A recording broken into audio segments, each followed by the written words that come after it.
Assalamualaikum warahmatullahi wabarakatuh. Perkenalkan, saya Nazmi Salvajerina dari kelas 3C dengan NIM 124 100 110 130 mahasiswi program studi kesehatan masyarakat Fakultas Ilmu Kesehatan. Sebelum ke inti video, seperti yang kita ketahui di beberapa daerah di Indonesia masih ditemukan penyakit menular yang ditularkan melalui gigitan nyamuk dan dapat menyebabkan pembengkakan hingga kecacatan permanen. Penyakit ini kita kenal sebagai filariasis atau umumnya adalah kaki gajah. Oleh karena itu, pada video kali ini saya akan membahas filariasis dari sudut pandang epidemiologi penyakit menular, mulai dari mulai dari definisi rantai infeksi, fase rentan, gambaran klinis, hingga upaya pencegahan dan pengendaliannya.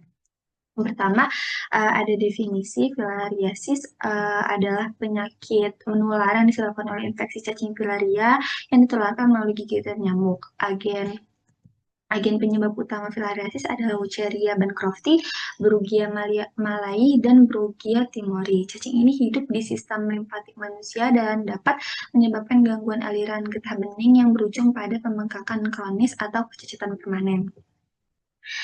Rantai infeksi penularan filariasis ini terjadi melalui rantai infeksi yang melibatkan beberapa komponen utama.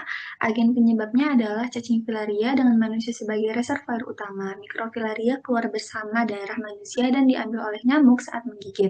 Nyamuk berperan sebagai faktor penular, diantaranya adalah nyamuk Culex, Anopheles, dan Aedes. Larva infektif kemudian ditularkan kembali ke manusia melalui gigitan nyamuk.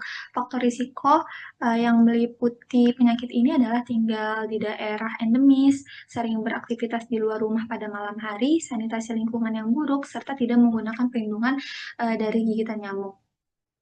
Selanjutnya, ada riwayat alamiah penyakit yang dibagi menjadi tiga fase, yaitu fase prepatogenesis, patogenesis, selanjutnya kovalen. Untuk patogenesis sendiri dibagi menjadi tiga lagi, yaitu fase inkubasi, fase subklinis, dan fase klinis.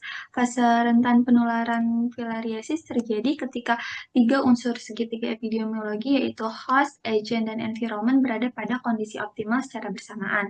Dari sisi host, risiko meningkat pada individu yang tinggal di daerah endemis, belum memiliki kekebalan, sering terpapar gigitan nyamuk, dan memiliki status gizi atau imunitas yang rendah.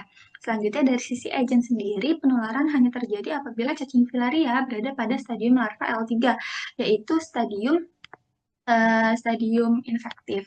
Sementara di sisi lingkungannya, penularan itu sangat dipengaruhi oleh kondisi sanitasi yang buruk, adanya genangan air, kepadatan nyamuk tinggi, serta iklim tropis yang lembab.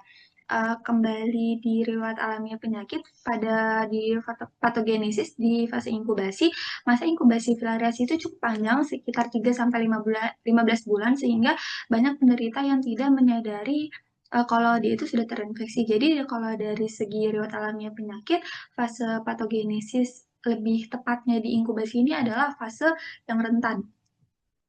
Selanjutnya adalah gejala kunci secara klinis itu filariasis dapat muncul dalam bentuk akut dan kronis. Pada fase akut, penderita itu akan mengalami demam berulang dan pembesaran kelenjar getah bening yang terasa nyeri. Jika infeksi berlangsung lama dan tidak ditangani, dapat berkembang menjadi fase kronis seperti limfadema atau elephantiasis yang menyebabkan pembengkakan permanen pada kaki, lengan, atau organ genital sehingga menurunkan kualitas hidup penderita. Jadi ini ada gambaran gejalanya. Selanjutnya distribusi epidemiologinya. Berdasarkan distribusi orang, filariasis ini lebih sering ditemukan pada usia dewasa awal, terutama dewasa awal sampai dewasa akhir, terutama mereka yang memiliki aktivitas di luar rumah yang tinggi seperti petani ataupun nelayan. Berdasarkan tempat, filariasis ini banyak ditemukan di wilayah tropis dan lembab termasuk Asia Tenggara dan berbagai daerah endemis di Indonesia, terutama yang sanitasinya kurang baik. Selanjutnya, berdasarkan waktu, filariasis ini bersifat penyakit kronis yang dengan potensi peningkatan kasus apabila upaya pengendaliannya seperti memberi obat massal dan pengendalian faktor itu enggak berjalan dengan baik dan optimal.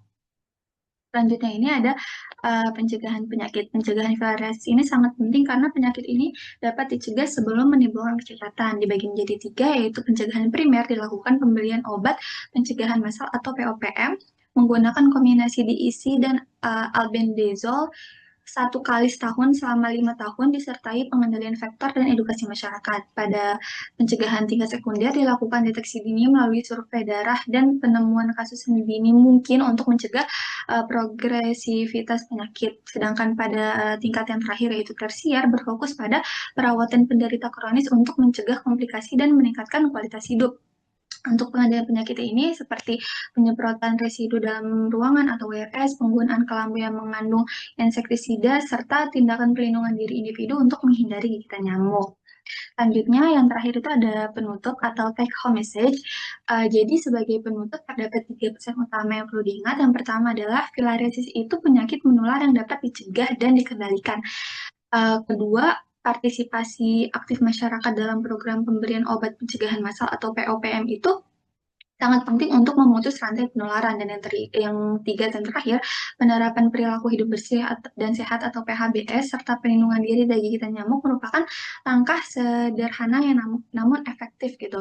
Jadi dengan upaya bersama filariasis itu dapat dieliminasi dan tidak lagi menjadi masalah kesehatan masyarakat. Sekian dari saya. Wassalamualaikum warahmatullahi wabarakatuh.